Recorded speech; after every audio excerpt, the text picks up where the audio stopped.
दिल्ली और एनसीआर में आज भी प्रदूषण से बुरा हाल है, जिसका जिक्र श्रद्धा कर रही थी अपनी रिपोर्ट में। कल के मुकाबले प्रदूषण का स्तर आज फिर बढ़ा है। कई इलाकों में इस वक्त एयर क्वालिटी इंडेक्स 400 के पार पहुंच गया है। खतरनाक स्थिति है। आज सुबह औसत AQI 331 दर्ज किया गया।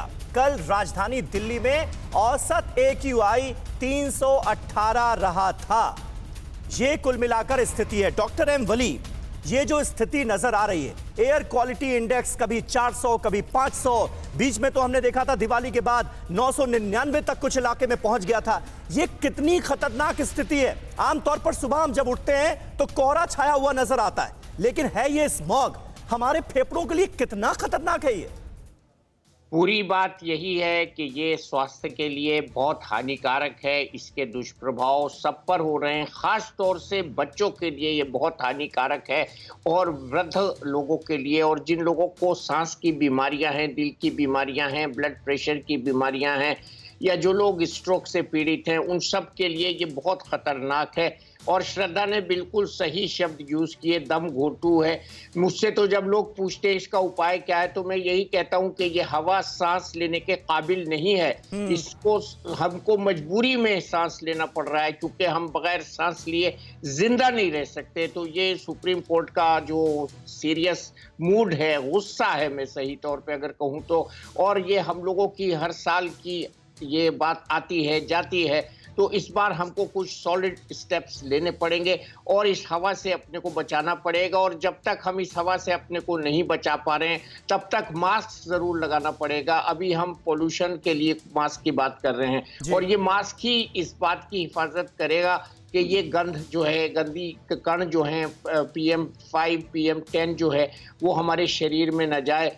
और ये जो जहरीली गैसें हैं, इससे हम किसी हद तक नहीं बच सकते मास्क लगा के भी।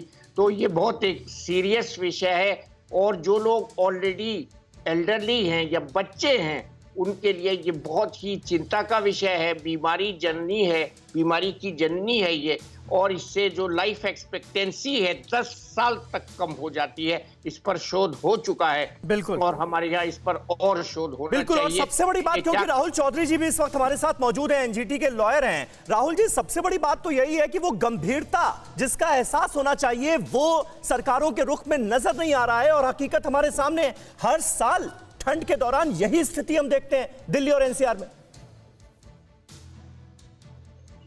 देखिए, गंभीरता कागज पे तो वो दिखाते हैं, और सुप्रीम कोर्ट भी संज्ञान तब लेती है जब दिल्ली का आपका AQI जब ऊपर जाता है, और वो भी बहुत ही मिथ है, क्योंकि आप औसत AQI दिखाते हैं। जब हम बाहर निकलते हैं सुबह और शाम के समय, उस समय जो मैक्सिमम आपका पॉल्यूशन लेवल रहता है वो शायद 800 रहे, पर ये औसत दिखा के भी एक भ्रमित कर रहे हैं कि आपको 350 है या 400 है।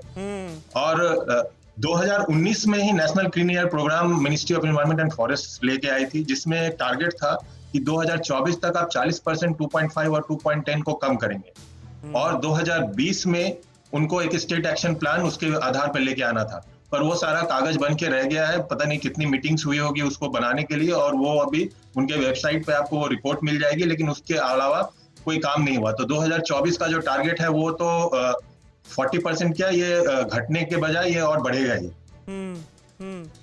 तो ऐसे में NGT का रोल क्या हो सकता है? और साल में 365 दिन ये गंभीरता नजर आए सरकारों के रुख में, अथॉरिटीज के रुख में, इसकी जरूरत कैसे इंश्योर की जा रही है?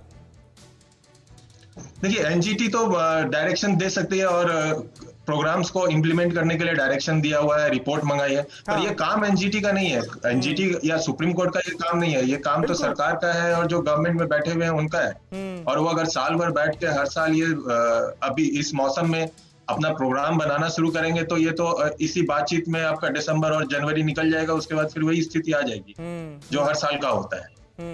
क्योंकि ये सिर्फ दिल्ली का मामला नहीं है। अगर आप दिल्ली में भी फोकस कर रहे हैं, तो गाजियाबाद से पॉल्यूशन है, आपका नोएडा से पॉल्यूशन हो रहा है, ग्रेटर नोएडा से पॉल्यूशन हो रहा है, उसके आसपास नहीं, सही बात है। सिर्फ बात दिल्ली तक सीमित नहीं है, बिल्कुल आप सही कह रहे हैं। आसपास के तमाम राज्यों में और कई राज्यों में प्रदूषण जो है उसका लेवल बहुत ज्यादा हाई है।